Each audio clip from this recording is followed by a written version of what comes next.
Hi friends, I am Moran.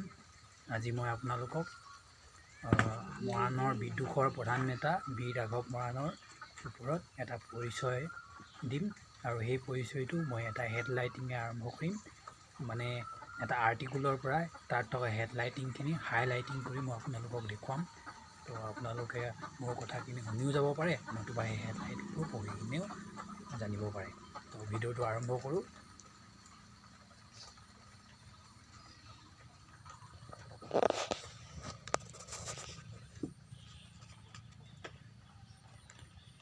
উপেক্ষিত বীৰ ৰাঘৱ মৰাণ লক্ষীৰঞ্জন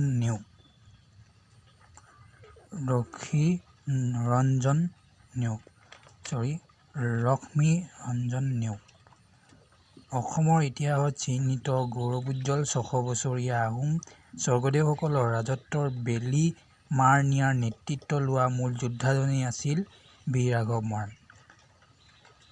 ৰাঘৱ নেওগ, ৰাঘৱ বৰবৰুৱা। ৰাঘৱ সম্ভৱত গুৰু প্ৰদত্ত নাম, পিতৃ প্ৰদত্ত নাম কটীয়া মৰাণো হ'ব পাৰে।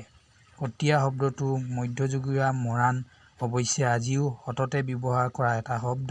তেওঁৰ নেতৃত্বত হোৱা প্ৰথম বিদ্ৰোহক আহোম ৰাজশাসনৰ বিৰুদ্ধে মৰাণ বিদ্ৰোহ বুলিও ইতিহাসত পোৱা যায়। পিছলৈ এই বিদ্ৰোহ মোৰামূৰীয়া গণ অভ্যুত্থান আদি বিদ্যুৎ সাজে ইতিহাসবিদসকলে ব্যাখ্যা আগবঢ়ায়। যি কি নহওক, মোৰামূৰীয়া গণ অভ্যুত্থানৰ যি এবাৰ দবানল জ্বলি উঠিল সেয়া নিৰ্বাপিত হ'বলৈ সুদীৰ্ঘ ৩৭ বছৰ কাল লাগিছিল।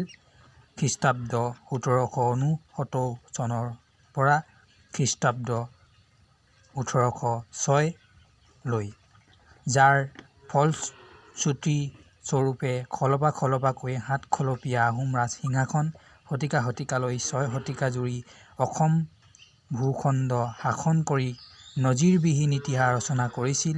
সেই ইতিহাসৰ কাৰণ সমাপ্তি ঘটিছিল মহামান্য ৰজা অসমীয়া জাতিৰ হোতা চাওলুং চুকাফাৰ বদান্যতা মহানুভৱতাৰে প্ৰভাৱিত অসমৰ খিলঞ্জীয়া ভূমিপুত্ৰ মৰাণ বৰাহীসকলে যি ত্যাগেৰে অসমীয়া জাতি গঠনত সহায় কৰিছিল সেয়া ইতিহাসৰ নিৰ্মম গতিত থান-বান হৈ গ'ল।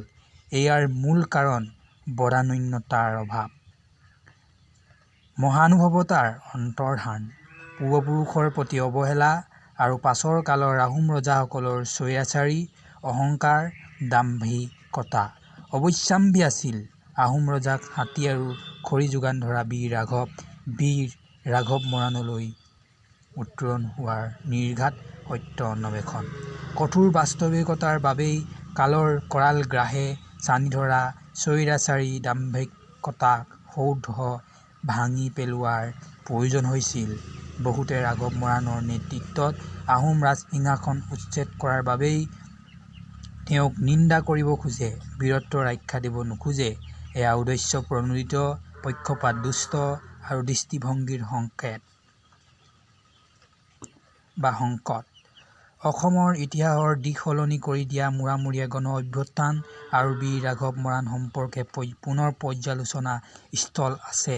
ব্ৰহ্মদেশৰ পাটকাই পৰ্বত পাৰ হৈ এটি বুজন সংখ্যক গোটেৰে ১২২৮ খ্ৰীষ্টাব্দত চাওলুং চুকাফা বাট মোকলোৱা ২-১খন যুদ্ধ নগাৰ লগত হৈছিল যদিও সৌমাৰ পীঠত মৰাণৰ ৰজা বৰদৌচা আৰু বৰাহী ৰজাৰ পৰা কোনো বিৰোধিতা পোৱা নাছিল, বৰং আদৰণি পাইছিল। ইয়াৰ অৰ্থ এয়াও হ'ব পাৰে যে গোট হিচাপে অহাৰ পূৰ্বে যেন তেওঁলোকৰ প্ৰতিনিধিয়ে আত্মীয়তা গঢ়ি তুলিছিল। চাওলুং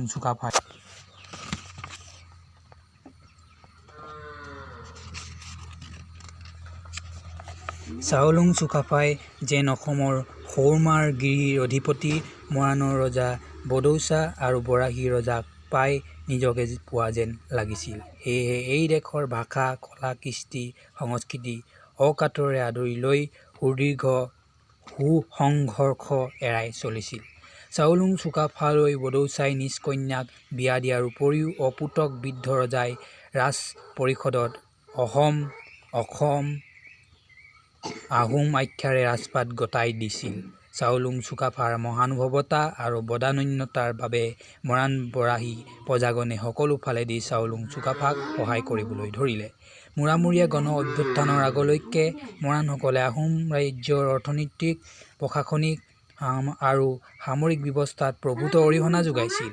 সকলো ধৰণৰ কৃষি কাৰ্য কৰি ৰাজ্য টনকিয়াল কৰি তুলিছিল। প্ৰশাসনিক ক্ষেত্ৰত বিভিন্ন বিষয় বাবদ থাকি ৰাজকাৰ্যত সহায় কৰিছিল।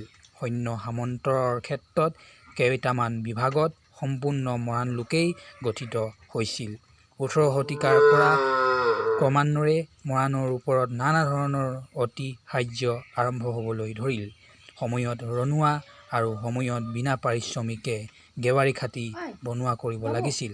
ইয়াৰ বিনিময়ত তেওঁলোকে পাইছিল ন্যূনতম কোনোমতে পেটে ভাতে খাই থাকিব পৰাকৈ সুবিধা। পিছলৈ স্বেচ্ছাচাৰী হৈ উঠা আহোম স্বৰ্গদেউসকলৰ এনে কাৰ্যত সৰ্বসাধাৰণ প্ৰজাবৰ্গ ভিতৰি অতিষ্ঠ হৈ উঠিল। পূৰ্বতে মৰাণৰ ৰজা বড়োচাই ভাঙি থৈ যোৱা কটকটীয়া আত্মীয়তাক জলাঞ্জলি দিয়া হৈছিল। এয়া যেন বিশ্বাসঘাতকতা।